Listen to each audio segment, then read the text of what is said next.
ये मेहमान, हे भगवान, सासू माँ फोन पर है। अरे सोनिया बेटा, वो तेरे बुआ सास का बेटा है ना मिक्की, वो और उसकी बीवी नेहा तुम लोगों के घर रहेंगे कुछ दिनों के लिए।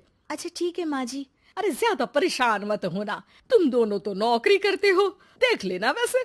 सोनिया सास का फोन तो रख देती है, लेकिन उसे समझ में नहीं आता कि वो क्या करे। वो अपने पति राहुल को फोन करती है। अरे राहुल सुनो ना, मिक्की आ रहा है नेहा के साथ हम लोगों के घर। ओह, अरे क्या बात है, तो आज रात हम भाई मिलकर पार्टी करेंगे।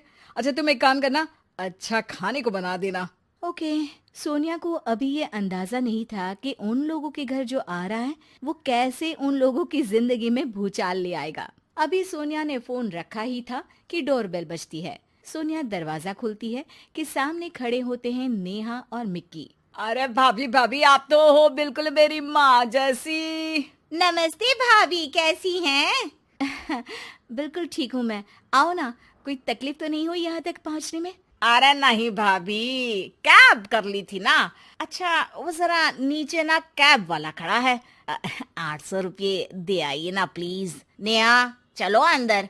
कितनी थक गई हो तुम भी ना। सोनिया, जिसकी शादी मिक्की की शादी से सिर्फ 2 महीने पहले ही हुई थी, उन लोगों को देखकर हैरान सी रह जाती है। जी मिक्की भैया। वो कैब वाले को पैसे देकर आती है तो देखती है कि उसके कमरे में मिक्की और नेहा का सारा सामान बिखरा होता है। आइए, मैं आप लोगों को गेस्ट रूम दिखा देती हूँ। कैसी बात कर रही हैं भाभी?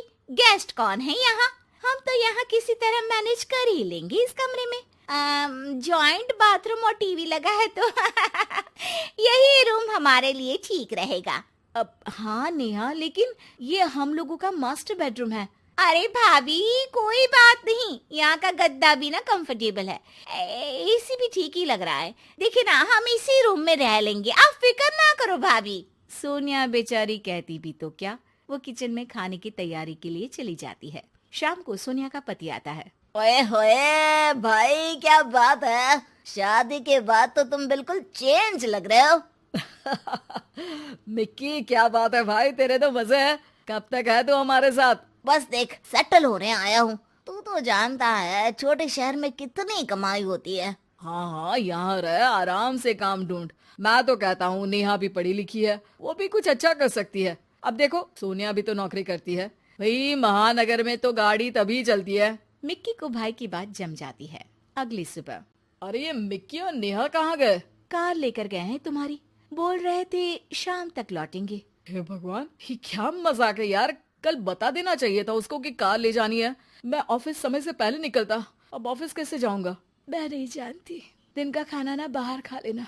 मैंने ऑफिस में आज की लीव डाल दी है। सुबह से उन लोगों के लिए नाश्ता और खाना बना रही थी, अब हिम्मत नहीं कर रही है। शाम को दोनों घर आते हैं। सोनिया और उसके पति के कमरे में जाकर जोर जोर से टीवी लगा लेते हैं। वो आज ना एक सीरियल बहुत अच्छा आने वाला है, मैं कब से उसका इंतजार कर रही हूँ।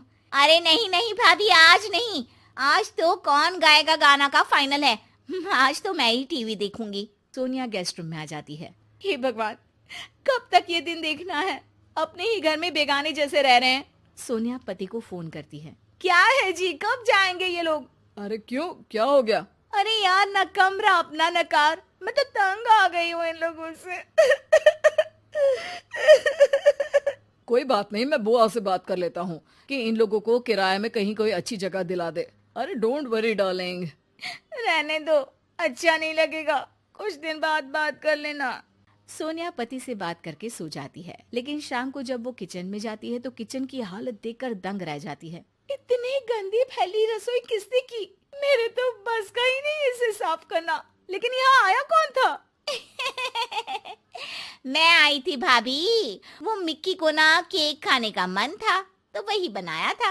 केक इतना टेस्टी था, इतना टेस्टी, क्या बताऊं आपको। पूरा केक मिक्की खा गए, किसी के लिए नहीं छोड़ा। मुझे तो बस ना छोटा सा टुकड़ा मिला।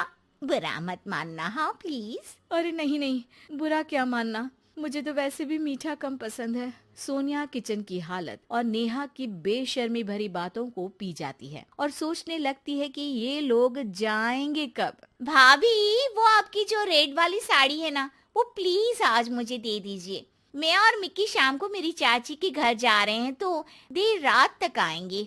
तुम्हारी चाची यहीं रहती है? तो कुछ दिनों के लिए उनके घर स्टे कर लो ना, उनको भी अच्छा लगेगा, वरना कहीं बुरा ना मान जाए। अरे नहीं नहीं भाभी, मैं ना वहाँ कंफर्टेबल नहीं हूँ। हाँ हाँ, मेरे रिश्तेदारों के साथ आप क्यों कंफर्टेबल फील करेंगे? ऐसी बात नहीं है नेहा, हम भाई एक दूसरे को बचपन से जानते हैं, हम एक दूसरे को समझते हैं। अरे तुम्हारी चाची के लिए जो कुछ तुम बताती हो उसे सुनने के बाद मैं कैसे उनके घर रुक सकता हूँ? नेहा थोड़ा अनकंफर्टेबल फील करते हुए कहती है, हाँ लेकिन सामने तो अच्छे हैं ना, हमें क्या करना भाभी कि वो पीछे क्या बोलते हैं। हाँ लेकिन मुझे फर्क पड़ता है।